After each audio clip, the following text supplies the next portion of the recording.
double fertilization found only in angiospermic plant, monocotyledon, dicotyledon, যাই হোক না কেন ডাবল ফার্টিলাইজেশন এদের মধ্যেই দেখতে পাওয়া যায়, সবচেয়ে উন্নত ধরনের উদ্ভিদ। প্রথমেই আমরা আউট অফ এনসিইআরটি কিছু জিনিস আগে পড়ে নিই। আমি একটা কোশ্চেন করেছিলাম, সে কোশ্চেন উত্তরটা তখন তোমরা দিতে পারোনি। In double fertilisation two male gametes enter in the embryo sac. এটা শিওর, এই যে এমব্রায়ো স্যাকের মধ্যে এইটা হচ্ছে একটা সাইনার্জিডস, এই একটা সাইনার্জিডস, ঠিক আছে, এটা হচ্ছে মেল গ্যামেট, সরি এগ, এটা হচ্ছে দুটো পোলার নিউক্লিয়াস, আর এটা হচ্ছে অ্যান্টিপোডাল, ঠিক আছে। তাহলে দুটো মেল গ্যামেটস এর মধ্যে প্রবেশ করে এমব্রায়ো স্যাকের মধ্যে। একটা মেল গ্যামেট, এই একটা মেল গ্যামেট এগ, এটা হচ্ছে এগ, এর সঙ্গে ফার্টিলাইজ করে কি সিনগ্যামির মাধ্যমে তৈরি করে হচ্ছে 2n। আরেকটা যে মেল গ্যামেট সে এখানে আসলো, ট্রিপল ফিউশন হলো, তৈরি করলো কি, এটা পোলার নিউক্লি, এই পোলার নিউক্লির মধ্যে কি থাকে, 1 female nucleus plus 1 female nucleus, ঠিক আছে, 1 ফিমেল নিউক্লিয়াস, এবার অ্যাড হলো প্লাস 1 মেল নিউক্লিয়াস, তাহলে এটা হলো 3n। তো এখানেই দেখো পরিষ্কার বোঝা যাচ্ছে এই যে ডাবল ফার্টিলাইজেশন, একটা কি হচ্ছে সিনগ্যামি, দিস ইজ সিনগ্যামি, আর দিস ইজ ট্রিপল ফিউশন। এই দুটো ফার্টিলাইজেশন হয় বলে একে আমরা ডাবল ফার্টিলাইজেশন করি। তো ডাবল ফার্টিলাইজেশনে কি বলছে, দুটো মেল গ্যামেটস লাগে, ওকে ফাইন, যেটা প্রবেশ করে। একটা মেল গ্যামেট ফার্টিলাইজ করে একটা এগকে, খুব ভালো। অ্যানাদার মেল গ্যামেট ফিউজ হয় দুটো পোলার নিউক্লিয়ার সঙ্গে, দুটো পোলারের মধ্যে দুটোই কিন্তু ফিমেল, মনে রাখবে, দুটোই হচ্ছে female nucleus plus 1 female nucleus, কারণ এটা ফিমেল থেকে এসছে। So in double fertilisation 4 cells participate, কি একটা এগ সেল, দুটো মেল গ্যামেট সেল, একটা সেন্ট্রাল সেল, তার মানে দুটো পোলার নিউক্লিয়াস দিয়ে যে সেলটা তাকে বলি সেন্ট্রাল সেল, সেই জন্য 4টে সেল পার্টিসিপেট। আর ফার্টিলাইজেশনে 5 নিউক্লি পার্টিসিপেট করে, একটা এখানে হয়ে গেলে সব একই থাকবে, এগ, দুটো মেল আর দুটো পোলার নিউক্লি, যেটা ছিল হচ্ছে একটা সেন্ট্রাল সেলের মধ্যে। কোশ্চেন কিন্তু আসতেই পারে, কোনটা মেল নিউক্লিয়াস কোনটা ফিমেল নিউক্লিয়াস, এগুলো বুদ্ধির উপর ডিপেন্ড করে। পোলেন গেনের সঙ্গে এবার গ্যামেটোফাইটটা আমরা বুঝি। Pollen grain is male gametophyte from which 1 tube or vegetative cell 1 generative cell produce. তাহলে একটা পোলেন গেনের মধ্যে কি থাকে, একটা পোলেন গেনের মধ্যে থাকে হচ্ছে একটা ছোট কোষ, একটা বড় কোষ তৈরি হয়, এটা একটা পোলেন গেন ছিল, এটা মাইটোসিস প্রক্রিয়া, মাইটোসিস সেল ডিভিশনের মাধ্যমে বিভাজিত হয়েছে, এটাও এন, এটা হচ্ছে কি ভেজিটেটিভ বা টিউবস সেল, আর এটা হচ্ছে জেনারেটিভ সেল। এবার এই জেনারেটিভ সেলটা কি হচ্ছে না, আরেকটা কোষ তৈরি, আরেকটা নিউক্লিয়াস তৈরি করলো পাশে, তাহলে এটা 3 সেল। এই যে 3 সেল, এই 3 সেল গ্যামেটোফাইট হচ্ছে মেল গ্যামেটোফাইট। এবং এই যেখানে বলা হচ্ছে অ্যান্ড ফ্রম 1 জেনারেটিভ সেল থেকে দুটো মেল গ্যামেট প্রডিউস হয়। সাইফোনোগ্যামি আর জুইডোগ্যামি দু ধরনের ফার্টিলাইজেশন হয়। জুইডোগ্যামি মানে যেখানে মেল গ্যামেট মোটাইল হয়, মানে চলমান হয়, আর সাইফোনোগ্যামিতে মেল গ্যামেট ইমমোটাইল হয়।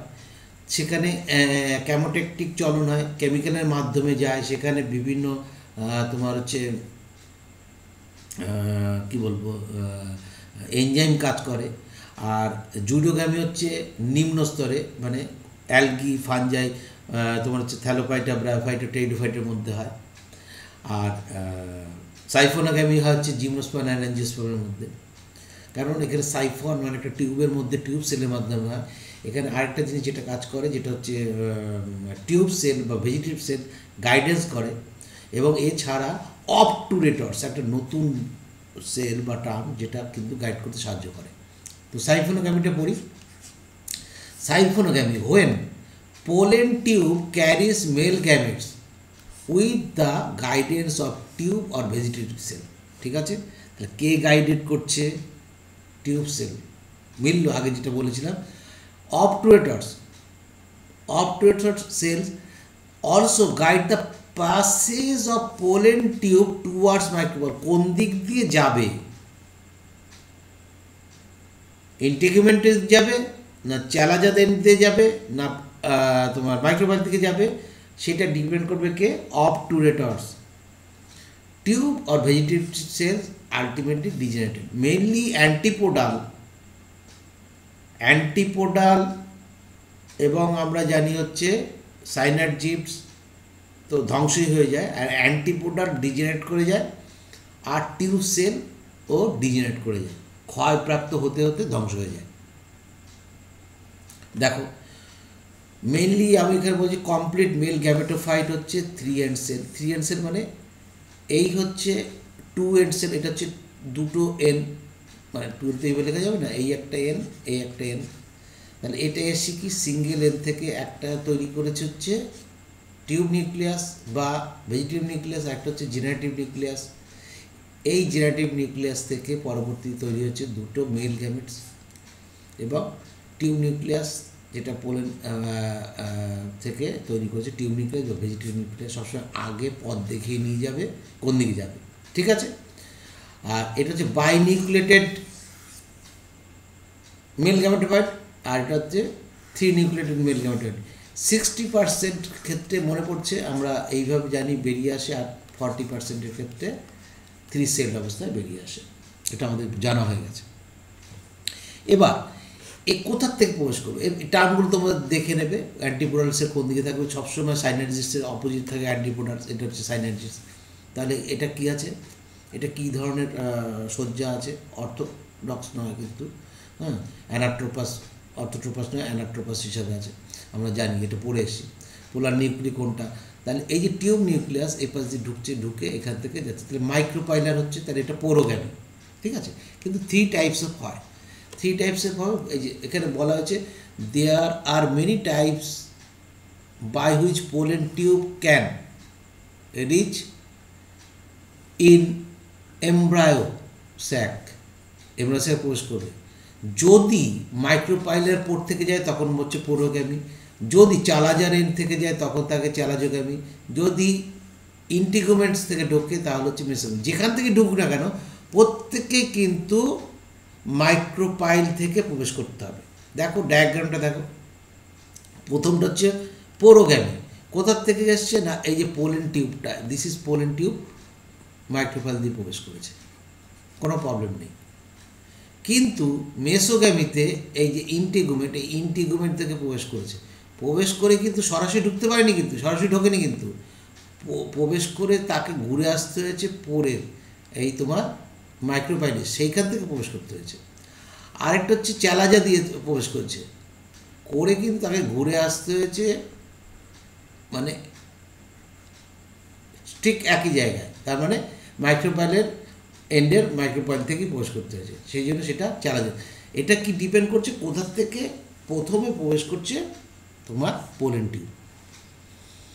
নেক্সট, পোলেন টিউব প্রবেশ করার আগে জাইগোটটা কিভাবে ভাগ হয় সেটা এখানে দেখিয়েছি, এটা বাংলা মিডিয়ামের বইতে আছে এবং বেশিরভাগ ইংলিশ মিডিয়ামের বইতে রয়েছে, কিন্তু এনসিইআরটি এটা দেয়নি। তবু আমাদের একটু জানার দরকার যদি কোনো কারণে বলা হয় তখন। যেমন টি সেল, টি টাইপের যখন প্রোডাকশন হয় সেটা কীরকম হয়? না প্রথম যে জাইগোটটা, এই হচ্ছে জাইগোটটা প্রথমে হচ্ছে আড়াআড়ি বিভাজিত হয়, দুটো সেল হয়। এই দুটো সেলের ওপরটাকে বলা হচ্ছে বেসাল সেল আর নিচেটাকে বলা টার্মিনাল সেল। টার্মিনাল সরি এটা একটু এরকম হবে না, টার্মিনাল সেল এই যে এখানে দেওয়া আছে, টার্মিনাল সেল একটু ছোটো সাইজের হয়। এবার এই যে দুটো সেল হওয়ার পরে তারপরে কী হবে না, এই দুটো সেলের পরে এটা লংগিচুডাল সেকশন হবে। তাহলে কী হলো, এটা আড়াআড়ি বিভাজিত হলো, মানে এই সেলটা আড়াআড়ি বিভাজিত হলো, আর এই সেলটা এরকম লংগিচুডাল। তারপর টি টাইপের ডিভিশন হয়, তো এইগুলো একটু জানার দরকার আছে, সামান্য কিছু টি টাইপের সেল।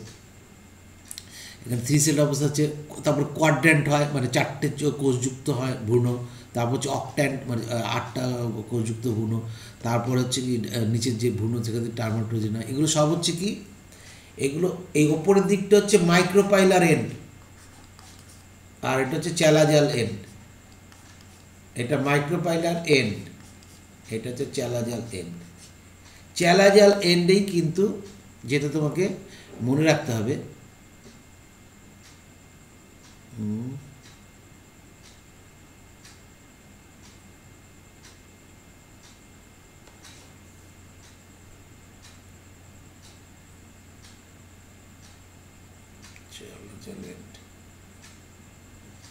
না এটা হচ্ছে মাইক্রোপ্যালে, ভুল বলেছি, চ্যালাজালেই মাইক্রোপ্যালেই হবে। ভ্রূণটাকে চেপে ধরবে তোমার সাসপেন্সার। যাই হোক, এত তোমাদের না জানলেও চলবে। তারপরে সাসপেন্সার থাকছে, তারপর হাইপোফেসিয়াল, এই যে ভ্রূণ হয় বিভিন্ন টাইপের ভ্রূণ, একটু দেখে নিতে পারো। এনসিআরটি কী বলছে, after entering one of the synergids, কে পোলেন টিউব যখন ঢুকছে, হুইচ সুইসাইড, তাহলে একটা সাইনাইড সুইসাইড করলো, the pollen tube release 2 male gametes, এটা কিন্তু নন মোটাইল, সেই জন্য siphonogamy into cytoplasm of synergids. তাহলে কী হলো, সাইটোপ্লাজম অফ সাইনাইডসে প্রবেশ করলো, এই যে আসলো, এরকমভাবে আসলো, এই পথ দেখিয়ে আনতে এটা ধ্বংস হয়ে গেল তোমার হচ্ছে টিউব নিউক্লিয়াস, আর প্রবেশ করলো কি, এই পিছনে দুটো হচ্ছে মেন নিউক্লিয়াস। এই মেন নিউক্লিয়াস যখন এখানে প্রবেশ করলো সাইনাইডসের মধ্যে, এইটা গিয়ে প্রবেশ করলো এখানে সাইনাইডসের মধ্যে প্রবেশ করে, একটা চলে যাবে উপরের দিকে, আর একটা আসবে তোমার এগের সঙ্গে ফার্টিলাইজ করবে। One of the male gametes moves towards the egg cellকে আমরা বলি oosphere, and fuse with its nucleus, thus complete the syngamy discover করেছিল কি স্টারবার্জার 1884। এটা মনে রাখো, সিনগ্যামিকে কিন্তু জেনারেটিভ ফার্টিলাইজেশন বলে, যেহেতু জেনারেটিভ সেল থেকে হয় সেই জন্য জেনারেটিভ ফার্টিলাইজেশন বলা হয়। সিনগ্যামির আরেক নাম হচ্ছে জেনারেটিভ ফার্টিলাইজেশন, মনে থাকে যেন। আর ওটা হচ্ছে ভেজিটেটিভ ফার্টিলাইজেশন, যেটা হচ্ছে ট্রিপল ফিউশন।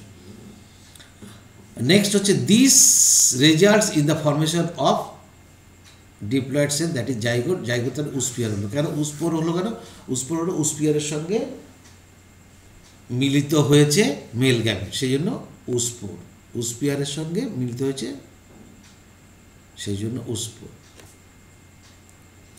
আদার মেল গ্যামেট, তাহলে আরেকটা বাকি হলো, moves towards the 2 polar nuclei, 1 female plus 1 female nuclei, এই যে আমি লিখে দিয়েছি। কোথায় থাকে সেটা, located in the central cell, কার মধ্যে থাকে, সেন্ট্রাল সেলের মধ্যে থাকে, 1+1 হিসাবে থাকে। অ্যান্ড ফিউজ, অনেক সময় 12 লিখবে, খবরদার 12 লিখবে না, 1+1 পোলার নিউক্লি, তারপরে যদি সেটা শস্য হয় 1+1+1, তার পরবর্তীতে যখন নিউক্লিয়াসগুলো যুক্ত হয়ে গ্যামেট হবে তখন কিন্তু 3n, শস্য যখন হবে তখন তুমি 3n লিখবে, তার আগে কিন্তু লিখবে না। সেন্ট্রাল সেল এবং প্রডিউস করছে ট্রিপ্লয়েড সেল, যেটাকে বলে প্রাইমারি এন্ডোস্পার্মিক নিউক্লিয়াস। তাহলে একটা ছিল হচ্ছে মেল আর দুটো ছিল হচ্ছে ফিমেল, তাহলে হচ্ছে প্রাইমারি পেন, প্রাইমারি নিউক্লিয়াস। এই নিউক্লিয়াসটা বারবার ডিভিশন করে যে সেলগুলো তৈরি করবে সেটা হচ্ছে প্রাইমারি এন্ডোস্পার্মিক সেল, পিইসি। এগুলো তৈরি করার কতগুলো প্রসিডিউর আছে, 3 রকমের হয়, সেটা আমরা দেখব। ডায়াগ্রাম অ্যাকর্ডিং টু এনসিআরটি এটা অবশ্যই ভালো করে দেখবে। মাইক্রোপাইলার এন্ড হচ্ছে ওপরের দিকে আর নিচের দিকটা ন্যাচারালি চ্যালাজাল এন্ড। মাইক্রোপাইলার এন্ড থাকবে কেন না, যেদিকে থাকবে তোমার সাইনেস সেটাই মাইক্রোপাইলার এন্ড। তাহলে জাইগোট ফর্মেশন হলো। এবং এখানে প্রাইমারি এন্ডোস্পার্মিক সেল এখানে কোনো কিছু দেওয়া নেই, তো যার জন্য এখানে 3N বলছে এন্ডোস্পার্মিক নিউক্লিয়াস 3N, এটা কথাটা ঠিক নয়, মানে এন্ডোস্পার্মিক নিউক্লিয়াস যখন হয়ে যাচ্ছে সেইভাবে বলতে পারে, কিন্তু তারপর সেল গঠন করেছে সেখানে কিন্তু কোনো কিছু দেওয়া নেই। সেই জন্য অ্যারো দিয়ে আমি দেখানোর চেষ্টা করেছি যে এই যে নিউক্লিয়াসটা এটাই সেলে পরিণত হবে।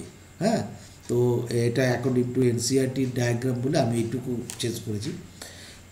এ পার্টটা হচ্ছে কি একটা এন্ডোস্পার্মিক নিউক্লিয়াস কীভাবে হচ্ছে সেটাকে দেখানো হয়েছে, fertilise embryo sac showing zygote and primary endospermic nucleus.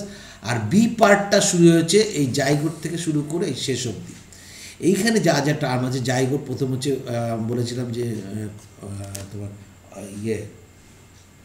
Transverse division হবে, ভাগ হয়ে যাবে, দুটো ভাগে ভাগ হবে। তাহলে ছোটোটাকে কী বলবো আর উপরটাকে বলবো বেসাল, আর হচ্ছে উপরটাকে বলবো এইখান থেকে তৈরি হবে তোমার সাসপেন্সার সেল। হার্ট শেপেড এমব্রায়ো প্রথমে হচ্ছে গ্লোবুলার এমব্রায়ো তৈরি হয়, যেটা অ্যাকর্ডিং টু এনসিআরটি। এর আগে কোয়াড্র্যান্ট অক্ট্যান্ট তৈরি হয়, সেটা আমি দেখিয়েছি। তাহলে হার্ট শেপেড সেল, তারপর হচ্ছে ম্যাচিওরকে টর্পেডো সেলও বলা হয়, আবার হট শেপের শুও বলা হয়, সু শেপের শু বলা হয়। এখানে যেগুলো লাল লাল দাগ দেওয়া সেগুলোকে আমি লেবেলিং করেছি, মেনলি রেডিকেল আর হচ্ছে কটিলিডন। মাঝখানে যেটা সেটা হচ্ছে এমব্রায়ো অ্যাক্সিস। আসলে ভ্রূণ মেনলি যে প্রাইমারি ভ্রূণটা তৈরি হয় সেটা দুটো পার্ট থাকে, একটা হচ্ছে এমব্রায়োনাল অ্যাক্সিড আর হচ্ছে কটিলিডন। এই কটিলিডনটা হচ্ছে বীজপত্র, মানে ভ্রূণর যে পত্র তাকে বলে কটিলিডন।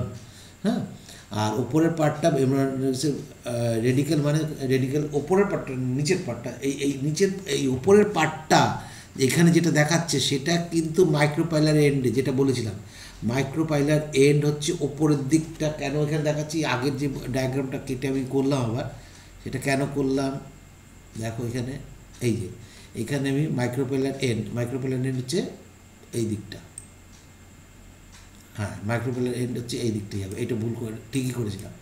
মাইক্রোপাইলার এন্ড আর এটা হচ্ছে চ্যালাজাল এন্ড। ভ্রূণটা সবসময় চ্যালাজাল এন্ডের দিকে হবে আর মাইক্রোপাইলার এন্ডের দিকে সাসপেন্সার থাকবে। এই ডায়াগ্রামটা দেখো, এই ডায়াগ্রামটা দেখলে বুঝতে হবে মাইক্রোপাইলার এন্ডের দিকে সাসপেন্সার এই অবস্থানটা করবে, হার্ট শেপেড হবে, তারপর হচ্ছে এইরকম শেপেড হবে। এবং রেডিক্যালটা হচ্ছে কি বীজপত্রাবো কাণ্ড, আর এর নিচের দিকে হয় বীজপত্রাদি কাণ্ড। এটা আমরা পরবর্তীতে দেখতে পাবো। বাংলায় বলা হচ্ছে রেডিকেল আর হচ্ছে প্লুমিউল, দুটো পার্ট। এই যে প্লুমিউলটা হচ্ছে পত্রাদি কাণ্ড আর পত্রাবো কাণ্ড। এগুলো আমরা ইয়েতেও পড়বো, এখানেও কয়েকটা পড়ে নেব। As this involves the fusion, কি বলছে, ফিউশন অফ 3 হ্যাপ্লয়েড নিউক্লিয়ার, কি ওয়ান ফিমেল মানে polar nuclear plus 1 male nucleus আসলো, it is triple fusion. Triple ফিউশনকে বলা হচ্ছে since 2 types of fusion, syngamy and triple fusion. Triple ফিউশনকে অনেক সময় বলা হয় কি ভেজিটেটিভ ফার্টিলাইজেশন, ওটাকে বলা হচ্ছে জেনারেটিভ ফার্টিলাইজেশন, এটাকে বলা হচ্ছে vegetative fertilisation. Takes place in an embryo sac. The phenomenon is termed as double fertilization, and event unique to flowering plant. দেখো ইউনিক টু ফ্লাওয়ারিং প্লান্ট বলাটা ঠিক নয়, কিন্তু ফ্লাওয়ারিং পুষ্প কিন্তু অ্যাঞ্জিওস্পার্ম পুষ্পটিত হয়। তাহলে এখানে অ্যাকুরেটলি বলতে গেলে বলতে হয় ডাবল ফার্টিলাইজেশন হলে পরে অ্যাঞ্জিওস্পার্ম হবে। আর যদি এন্ডোস্পার্ম বলি, হ্যাঁ জিমনোস্পার্ম, তাহলে কি double fertilisation and 3N EPN endospermic primary, এটা ভুল হয়ে গেছে লেখা, প্রাইমারি এন্ডোস্পার্মিক নিউক্লিয়াস হবে অথবা প্রাইমারি এন্ডোস্পার্মিক সেল, এটা উল্টে গেছে, অকার্স অনলি এন্ডোস্পার্ম। আর যদি এন্ডোস্পার্ম এন হয়, অনলি এন হয়, 3N না হয়, এন হয়, আর ডাবল ফার্টিলাইজেশন না থাকে, সিঙ্গেল ফার্টিলাইজেশন যদি হয় তাহলে সেটা হচ্ছে আমরা পড়ব হচ্ছে কিসে না জিমনোস্পার্মের ক্ষেত্রে। তার মানে এন্ডোস্পার্ম খাদ্য সেটা হ্যাপ্লয়েড হতে পারে, টিপ্লয়েড হতে পারে, সেটা একমাত্র সপুষ্পক উদ্ভিদ বা ফেনোরগামসের বৈশিষ্ট্য। এরকম প্রশ্ন আসতে পারে। ফেনোরগামের আরেকটা বৈশিষ্ট্য হচ্ছে এন্ডোস্পার্ম ফর্মেশন, তার আগে কিন্তু এন্ডোস্পার্ম তৈরি হয়নি। দ্য সেন্ট্রাল সেল, তার মানে পোলার নিউক্লিয়াস যার মধ্যে ছিল, central cell after triple fusion becomes primary endospermic cell, এখানে ঠিক লেখা আছে। The develop into endosperm while zygote develops into embryo. ঠিক আছে, জাইগোট থেকে এমব্রায়ো তৈরি হবে, তার মানে আর ইয়ের থেকে এন্ডোস্পার্ম তৈরি হবে। কিন্তু জাইগোট থেকে এমব্রায়ো, জাইগোট হলেই কিন্তু রেস্টিং পিরিয়ডে চলে যায়। যতক্ষণ না পর্যন্ত জাইগোট বৃদ্ধি হওয়ার জন্য খাদ্য অর্থাৎ খানিকটা এন্ডোস্পার্ম তৈরি না হয় ততক্ষণ পর্যন্ত কিন্তু জাইগোট ডিভাইড হয় না। তাহলে আগে কিন্তু এন্ডোস্পার্ম তৈরি হবে খানিকটা, যেটা ফুড দিতে পারবে, তারপরে কিন্তু জাইগোট ভ্রূণতে পরিণত হতে যাবে। এই ডায়াগ্রামটা একটু ভালো করে দেখবে। এটা একটা কি সপুষ্পক উদ্ভিদ, যেটা হচ্ছে সপুষ্পক উদ্ভিদে মেল ফিমেল দুটোই আছে পার্ট, মানে উভয়লিঙ্গ ফুল। আমি আগে মেল পার্টটা দিচ্ছি, অ্যান্থার থেকে মাইক্রোসোম মাদার্স, দ্যাট ইজ 2n, সেখানে রিডাকশান ডিভিশন হলো, রিডাকশান ডিভিশন দিয়ে ফার্স্ট মেয়োটিক এন তৈরি হলো, তাহলে মাইক্রোপোর টেট্রাড এন, তারপরে রেনু N, pollen grain N. Pollen গ্রেনের দুটো part, generative cell and tube cell. Tube cell হচ্ছে ভেজিটেটিভ সেল। তাহলে জেনারেটিভ সেল ভাগ করে তৈরি হলো হচ্ছে কি দুটো মেল গ্যামেট। তাহলে একটা হচ্ছে তোমার টিউব সেল আর জেনারেটিভ ভেজিটেটিভ সেল, আর হচ্ছে দুটো মেল নিউক্লিয়াস। এই দেখো প্রথম দিকে ঢুকছে কে না মেল, তোমার হচ্ছে স্পার্ম দুটো পিছনে আছে, মানে মেল নিউক্লিয়াস। আগার দিকে আছে কে তোমার হচ্ছে টিউব সেল। এই টিউব সেল এবার এখানে প্রবেশ করলো এইভাবে। নেক্সট আমি যদি এখানে ফিমেল পার্টটা ধরি, তাহলে কী হলো, ফিমেল পার্টটা পিস্টিল ছিল, ওভারি, ওভিউল, সেখান থেকে মেগাস্পোর মাদার সেল 2n, সেখানে ডিভাইড করলো, নিউক্লিয়াস তৈরি হলো, এটাও 2n, nucleus 2n, ইন্টিগুমেন্ট 2n, micropyle থেকে এখানে যে মেগাস্পোর তৈরি হলো সেটা হচ্ছে এন থেকে এমব্রায়ো স্যাক তৈরি হলো, 4 কোষ, 2 কোষ, 4 কোষ, 8 কোষ, 8 সেল হলো, 8 নিউক্লিয়াস বিশিষ্ট 3 সেল। সাইনার্জিস একদিকে চলে গেল, মানে এখানে এক্সেল আসছে, আর এখান থেকে আর অপোজিটে অ্যান্টিপোডাল। খুব সুন্দর ডায়াগ্রাম। এখানে কি যে ফার্টিলাইজ করলো, ফার্টিলাইজ করার পরে এর মধ্যে যে ফার্টিলাইজ হলো তারপরে কী হলো না এই ফার্টিলাইজ হলো। তাহলে জাইগোটটা তৈরি হলো কোথায়, মাইক্রোপাইলার এন্ডে। জাইগোটটা ক্রমশ ডিভিশন হচ্ছে, আর নিচে হচ্ছে তো তৈরি হচ্ছে এন্ডোস্পার্ম। এন্ডোস্পার্মের পরে সিড তৈরি হলো এখান থেকে, তারপর হচ্ছে ইয়ং স্পোরোফাইট, মানে এটা 2n। তাহলে কোথার থেকে 2n তৈরি হয়েছে, এই যে জাইগোট ফর্মেশন যে হয়েছে ডবল ফার্টিলাইজেশনে, এখানে একটা 2n আর হচ্ছে প্লাস আরেকটা হয়েছে 3n। তাহলে জাইগোট 2n, এন্ডোস্পার্ম 3n। তাহলে এই এন্ডোস্পার্ম আস্তে আস্তে খতম হয়ে যাবে। তাহলে এটা 2n, এই 2n, এই 2n, তাহলে ফুলও কিন্তু 2n, সব কিছু 2n। যেই রিডাকশন ডিভিশন হলো তখন কিন্তু এনে পরিণত হলো। Post fertilisation structure and events, মানে এর পরে ফার্টিলাইজেশনের পরে যখন ডাবল ফার্টিলাইজেশন এবং ট্রিপল ফিউশন হয়ে গেল, মানে তোমার সিনগ্যামি এবং ট্রিপল ফিউশন হলো, তার পরবর্তী স্টেজে সেটাকে বলা হচ্ছে পোস্ট ফার্টিলাইজেশন পিরিয়ড। সেখানে কী স্ট্রাকচার আর কী ইভেন্টস ঘটনা ঘটে সেটা আমরা এবার দেখব। Following double fertilisation, events of endosperm, very important, and embryo development এবং embryo development, maturation, ovule, এটা তৈরি হবে।